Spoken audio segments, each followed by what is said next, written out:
उज्जैन के बहुचर्चित एडवोकेट नलिन शर्मा हत्याकांड पर आया फैसला। दूध व्यवसायी मोहन वासवानी सहित 4 को आजीवन कारावास। न्यायालय ने सभी पर कुल 80,000 का जुर्माना भी लगाया। उज्जैन। वर्ष 2009 में हुए उज्जैन के बहुचर्चित और बहुप्रतीक्षित अभिभाषक नलिन शर्मा हत्याकांड का फैसला आ गया है। अदालत ने इस हत्याकांड में मधुर डेयरी के संचालक मोहन वासवानी सहित षड्यंत्रपूर्वक हत्या पारित करने वाले 4 आरोपियों को दोषी मानते हुए आजीवन कारावास की सजा सुनाई है। दोनों ही मामले में कुल 80,000 रुपये का जुर्माना भी लगाया गया है। न्यायालय द्वारा आरोपी गनेक मोहन वासवनी पिता मांगीलाल 2, दुर्गा पिता मिहिलाल 3, राजकुमार पिता शांतिलाल राठौर 4, राजेश शर्मा पिता लक्ष्मीनारायण सभी निवासीगण उज्जैन को धारा 302 एवं 120 बी भादवी में आजीवन कारावास एवं 10-10 हजार रुपये यानी 80,000 रुपये के अर्थदंड से दंडित किया गया। गौरतलब है कि फ्रीगंज स्थित एक प्रॉपर्टी विवाद में मोहन वासवानी ने अपने ड्राइवर की मदद से टवेरा गाड़ी द्वारा टक्कर मारकर हत्या कर दी थी। यह मामला 13 साल से न्यायालय में चल रहा है। इस प्रकरण में आज न्यायाधीश द्वारा फैसला सुनाया गया। फरियादी पक्ष के वरिष्ठ अभिभाषक द्वारा हत्या के पक्ष में मजबूत साक्ष्य एवं कॉल डिटेल के आधार पर आरोपियों को दोषी करार देते हुए सजा सुनाई गई है। प्रकरण के अनुसार यह 28 मार्च 2009 की घटना है, जिसमें दूध लेकर घर आ रहे एडवोकेट नलिन शर्मा की हत्या कर दी गई थी। मृतक नलिन शर्मा के भाई डॉक्टर राजेश शर्मा अपने वकील के साथ उज्जैन कोर्ट परिसर में मौजूद रहे। उज्जैन के माननीय न्यायाधीश श्री संतोष कुमार शुक्ला ने फैसला सुनाते हुए मोहन वासवानी को दोषी माना है। इस मामले में पीड़ित परिवार की ओर से एडवोकेट काजी एहसानुल्लाह को स्पेशल प्रोसिक्यूटर नियुक्त किया गया था। कोर्ट परिसर में शुक्रवार को काफी गहमागहमी रही। मोहन वासवानी को पुलिस ने गिरफ्तार कर लिया है और गिरफ्तारी के बाद जो जरूरी प्रक्रिया होती है वह कराई गई। आज दिनांक 25 फरवरी 2002 को अभिभाषक नलिन शर्मा की हत्या का निर्णय अष्टम अतिरिक्त सत्र न्यायाधीश संतोष प्रसाद जी शुक्ल साहब ने पारित किया। उसमें प्रकरण के 4 आरोपी, जिनमें मोहन वासवानी, राजकुमार राठौर, राजेश शर्मा और दुर्गा प्रसाद अहिरवार को 5 बजे शाम निर्णय पारित करते हुए धारा 120 बी में आजीवन कारावास और 10,000 रुपये अर्थदंड, इसी प्रकार से धारा 302 120 बी में प्रत्येक आरोपी को एक आजीवन कारावास और 10,000 रुपये अर्थदंड से दंडित किया है। माननीय न्यायालय ने आदेश दिया है कि अर्थदंड की राशि 60,000 रुपये मृतक के आश्रित को प्रदान की जाए। तो मैं इस बात की कि आज जो बहुप्रतीक्षित हत्या का प्रकरण विचाराधीन था, आज उसका निर्णय हुआ है और इस बात की जानकारी मैं दे रहा हूँ। मुझे इस प्रकरण में फरियादी पक्ष ने विशेष लोक अभियोजक नियुक्त कराया था। मुझे हर्ष है कि मैं अपने कर्तव्यों में सफल हुआ हूँ। आर्थिक और भुजबल और आर्थिक दोनों तरीके से कि दबाव बनाया जा रहा था मोहन वासवानी के द्वारा। मोहन वासवानी ने उसको क्रय किया था, वो अवैध रूप से विकृत किया गया है विनोद मिल कंपनी द्वारा। इसका प्रकरण अभी माननीय उच्च न्यायालय के अंदर विचाराधीन है। आपके भाई किस प्रकार से विरोध कर रहे थे और किस प्रकार से हत्या की गई थी? वो न्यायिक प्रक्रिया का पालन करते हुए विरोध कर रहे थे। जी। आज क्या और उनको जब पूर्ण विश्वास हो गया कि यह बिल्डिंग पे कब्जा नहीं कर सकता इनके जिंदा रहते हुए, तो उनकी हत्या कर। आज जो निर्णय आया इससे कितना संतुष्ट है? न्यायिक प्रक्रिया के अंदर देरी हुई है, इससे अपराधियों को संरक्षण प्राप्त होता है। मेरा विनम्र निवेदन है कि न्यायिक प्रक्रिया को थोड़ा तेज किया जाए ताकि निर्णय शीघ्र हो और पीड़ित परिवार को मानसिक प्रताड़ना न हो। समय पर अगर न्याय मिलता है तो वही न्याय कहलाता है। देर से किया गया न्याय का औचित्य समाप्त है। यूक्रेन में उज्जैन जिले के 26 बच्चे फंसे। माता पिता से लगा रहे गुहार, खाने पीने के साधन नहीं बचे। परिजन बोले अब साबित करें कि मोदी है तो मुमकिन है।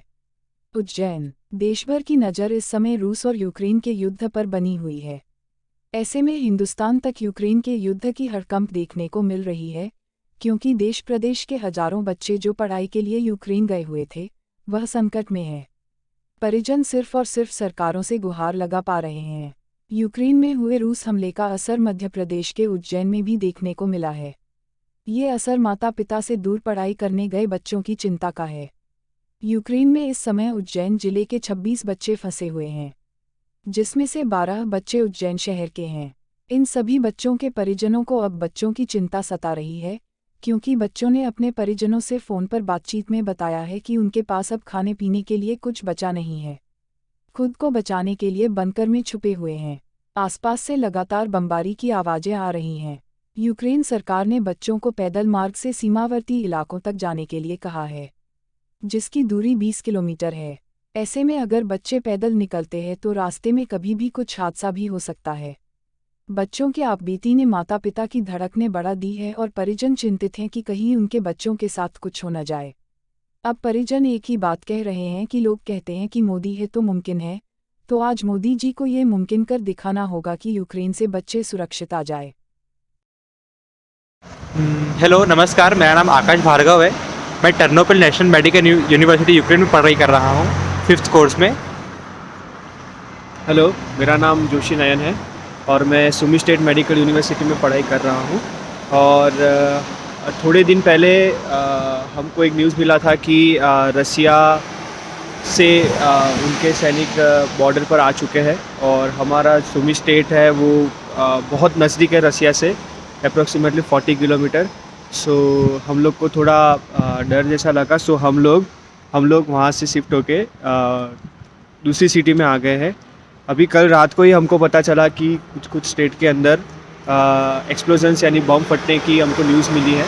और हम सुबह से आज घूम रहे हैं पैसा विड्रॉ करने के लिए, लेकिन हमारे स्टूडेंट अकाउंट सारे फ्रीज़ हो गए हैं और हमारे इंडियन कार्ड से पैसे उठ नहीं रहे हैं। जैसे कि आप देख सकते हैं यहाँ पे कितनी सारी लाइनें लगी हुई हैं। ये पीछे बैंक है, बैंक में लाइन लगी हुई है पूरी।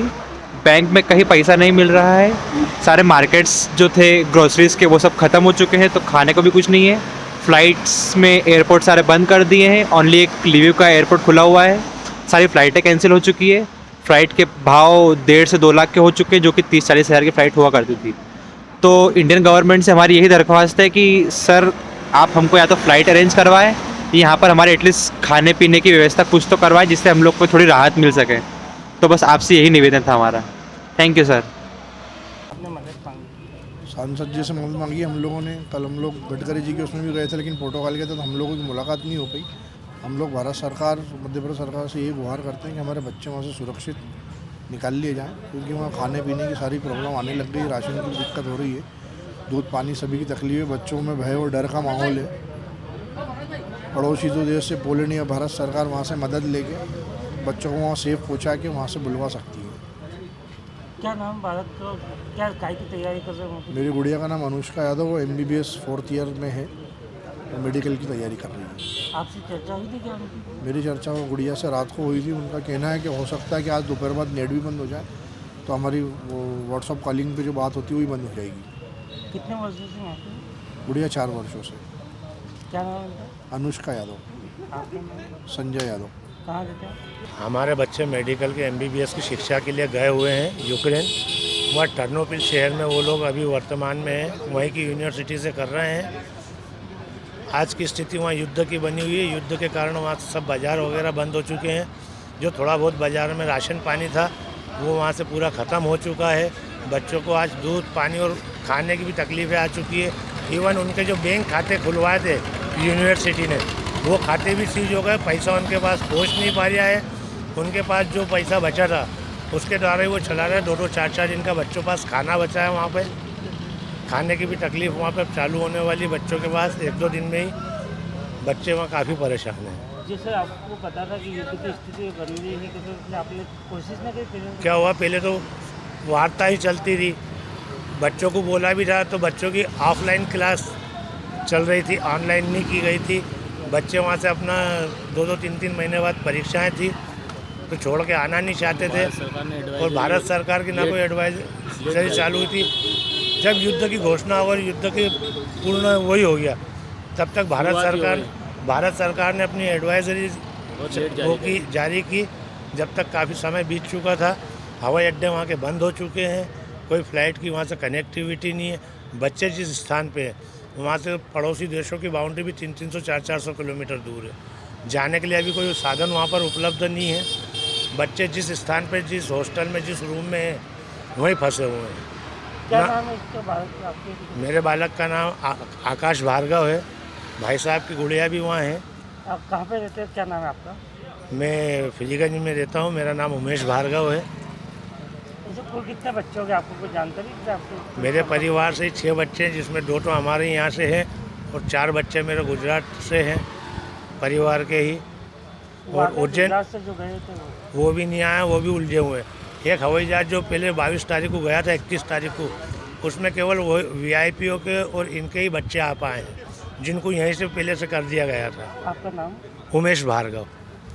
महाशिवरात्रि पर बाबा महाकाल बनेंगे दूल्हा और अवंतिका नगरी सजेगी दुल्हन की तरह। घाट घाट पर चल रही दियों की पैकिंग, 21 लाख दियों से जगमगाएगा शहर, महिलाओं ने गा रही मंगल गीत। उज्जैन, धर्मधनी नगरी उज्जैन में महाशिवरात्रि पर बाबा महाकाल जहां दूल्हा बनेंगे, वहीं उनकी अवंतिका नगरी यानी उज्जैन को भी दुल्हन की तरह सजाया जाएगा। महाशिवरात्रि के दिन इतिहास रचने की तैयारी है। इस दिन यहां 21 लाख दीपक जलाए जाएंगे। दीपक जलाने के पहले उज्जैन में किसी विवाह उत्सव की तरह जोरदार तैयारियां चल रही हैं। मिट्टी के दियों का बड़े स्तर पर निर्माण किया गया है। मिट्टी के दिए पूरे बन गए हैं और शुक्रवार को इन दियों की पैकिंग का काम भी लगभग हो गया। बची हुई पैकिंग शनिवार को पूर्ण हो जाएगी। यह कार्य अलग अलग घाटों पर चल रहा है। पैकिंग का काम जहां आंगनवाड़ी महिला कार्यकर्ता कर रही हैं, वहीं देखरेख और सुपरवाइजिंग का कार्य नगर निगम अधिकारियों और कर्मचारियों के जिम्मे है। सबसे महत्वपूर्ण बात यह है कि किसी विवाह उत्सव की तरह ही दियों के पैकिंग करते वक्त महिलाएं बाबा महाकाल यानी भोलेनाथ के मंगल गान गा रही थी। उस वक्त ऐसा महसूस हो रहा था मानो विवाह के दौरान महिलाओं द्वारा गीत गाए जा रहे हैं। गौरतलब है कि महाशिवरात्रि के दिन यानी 1 मार्च को उज्जैन शहर का हर घर दीपावली की तरह जगमग होगा। शहर का नाम गिनीज वर्ल्ड रिकॉर्ड में दर्ज कराया जाएगा। इस महापर्व में मुख्यमंत्री शिवराज सिंह चौहान भी शामिल होंगे। महाशिवरात्रि पर क्षिप्रा नदी के भूखी माता मंदिर घाट से लेकर रामघाट तक 12 लाख दीपक लगाए जाएंगे। महाकाल मंदिर में 51,000, फ्रीगंज टॉवर पर 1 लाख, शहर के मंगलनाथ, चिंतामन मन, काल भैरव, भूखी माता, हरसिद्धि मंदिर सहित अन्य मंदिरों पर भी दीपक जलाए जाएंगे। इस नगरी के कंकड़ पत्थर हम बन जाएं, इस नगरी के कंकड़ पत्थर हम बन जाएं। ये 2 दिन से हमारी यहाँ पर पैकिंग की तैयारी चल रही है ना। हमारे पास सुनहरी घाट और धोबी घाट है, जिसमें 778 हमें बॉक्स बनाना है। एक बॉक्स में 210 दीपक आ रहे हैं। उसमें हमारे लगभग पैकेट हो गए हैं 426 यहाँ के हो गए हैं और 150 वहाँ के हो गए हैं। लगभग 650 के करीब हमारे हो गए हैं बॉक्स तैयार। मतलब कोई 1.25 लाख के लगभग दीपक पैक हो गए। हाँ, 1,35,000 हमारे कंप्लीट हो गए हैं। कितने दीपक पैक करना है आपको, जो टारगेट दिया आपको? और लगभग 1.5 लाख है हमारे। हाँ, वो कल हमारे कंप्लीट हो जाएंगे। और कहाँ पे हो रहा है इसका काम? सबको अलग अलग ब्लॉक दिए हैं। हमारा ये सेक्टर है, हम यहाँ पर काम कर रहे हैं। उसमें सुनहरी घाट और धोबी घाट के लिए है, जोन क्रमांक 1 में। इन दीपकों को पैक करके फिर किस प्रकार से वितरण किया जाएगा? यहाँ से सब अपने अपने सेक्टर में ले जाएंगे। हमारी जो टीम काम कर रही है पूरी, वो टीम के द्वारा यहाँ से शिफ्ट करेंगे ट्रैक्टर ट्राली में, और वहाँ पे कल से काम चालू हो जाएगा। इसमें किन किन लोगों की मदद ली जा रही है पैकिंग करने में? आंगनवाड़ी के कार्यकर्ता हैं, अधिकांश आंगनवाड़ी कार्यकर्ता लगे हुए हैं और वो काम कर रहे हैं। कितने जने लगभग? संख्यात्मक यहाँ पर होंगे लगभग नगर निगम 50-60 कर्मचारी हैं पैकिंग के लिए। नगर निगम को आंगनवाड़ी के दोनों? नगर निगम के मिला देंगे तो 80 कर्मचारी हो जाएंगे। आपका नाम और पता? गोपाल वैद, सब इंजीनियर। विकास विभाग की पूरी टीम है। हमारी कार्यकर्ताएं सहायिकाएं यहाँ पर दीपोत्सव की तैयारी के लिए आई हैं। जो महाशिवरात्रि पर्व पर 21 लाख दीपक लगने हैं विभिन्न घाटों पर। उज्जैन शहर को दुल्हन की तरह सजाने की तैयारी चल रही है। शिव महाकाल बाबा की जो है शादी की तैयारी ही चल रही है एक तरह से यहाँ पर, और बड़े उत्साह के साथ में हमारी कार्यकर्ताएं लगी हुई है इस कार्य को करने में। कितनी कार्यकर्ता किस प्रकार अभी तक कितने कब से आप कर रही है? हम लोगों की टीम कल से लगी हुई है।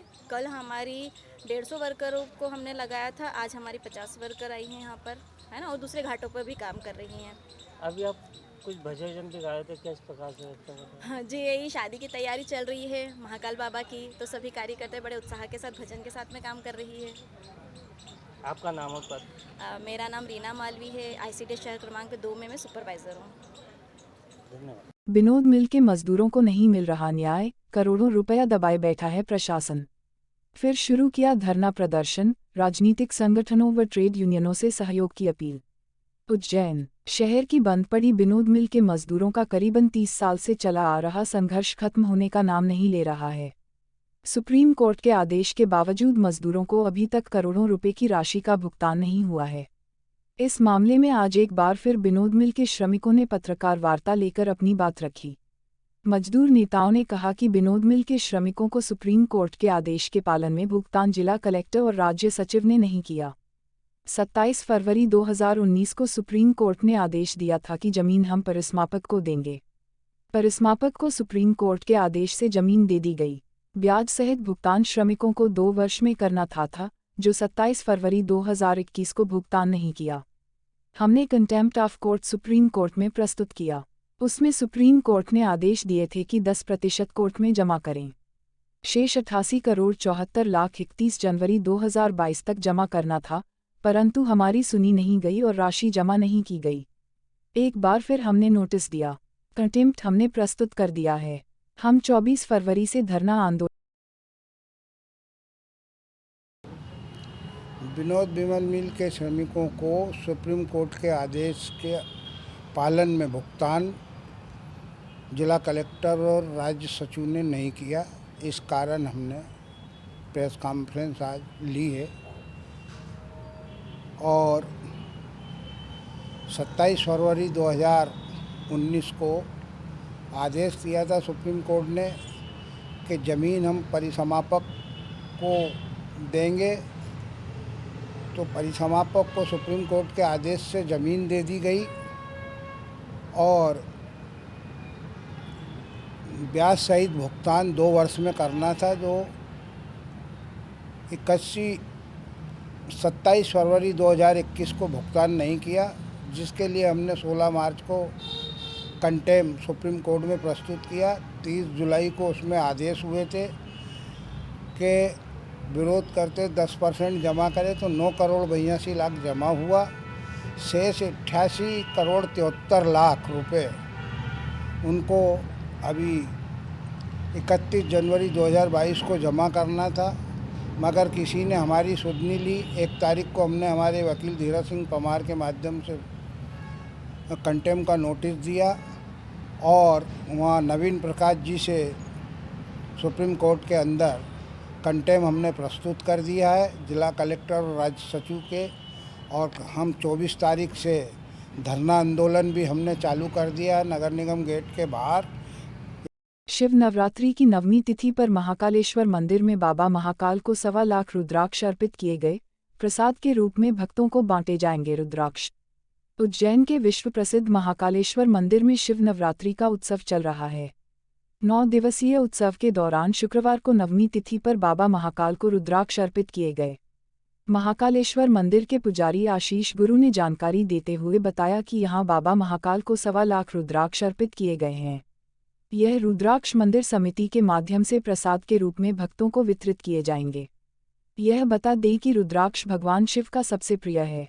रुद्राक्ष गले में धारण करने से सभी संकटों से निवारण होता है।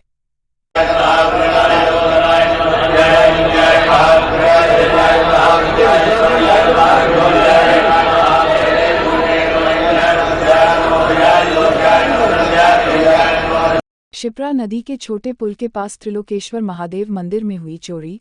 पीतल व तांबा के थाली और लोटे सहित चांदी का नाग चोरी। उज्जैन के थाना महाकाल क्षेत्र में शुक्रवार को एक चोरी की वारदात सामने आई है। दरअसल यहां चोरी की घटना एक मंदिर में हुई है। शिप्रा नदी के छोटे पुल के पास स्थित त्रिलोकेश्वर महादेव मंदिर में हुई चोरी की जानकारी पंडित को सुबह लगी। तत्काल मौके पर थाना महाकाल पुलिस भी पहुंच गई। पंडित संजय गुरु ने जानकारी देते हुए बताया कि मंदिर से पीतल व तांबे की थालियां, लौटे व चांदी का नाग चोरी हुआ है। चोरी की हुए सामान की कीमत करीब 1,80,000 रुपये है। नहीं, मामले में पुलिस ने तफ्तीश शुरू कर दी है। त्रिलोकपालेश्वर महादेव मंदिर अभी सुबह मालूम पड़ा कि ताला टूट गया, किमाड़ खुला, तो घर से सामने आए, देखा तो सब सामान जो अंदर रखा था कम से कम 25 थाली थी स्टील की, 5 थाली पीतल की, 15 थाली वो लोटे के उसके तांबे के, और अभी जीजमान ने नाग बनवाए थे 2,70,000 में, तो 2 महाकाल चढ़ाए और 1 यहाँ चढ़ाया था, वो भी रखा हुआ था यहाँ, और 2 तांबे के नाग थे। कम से कम 1,80,000 के आसपास यहाँ चोरी हुई है। ये आपने थाने में रिपोर्ट कर दी? हाँ, रिपोर्ट करा रहे हैं थाने में। क्या नाम है? पंडित संजय जोशी।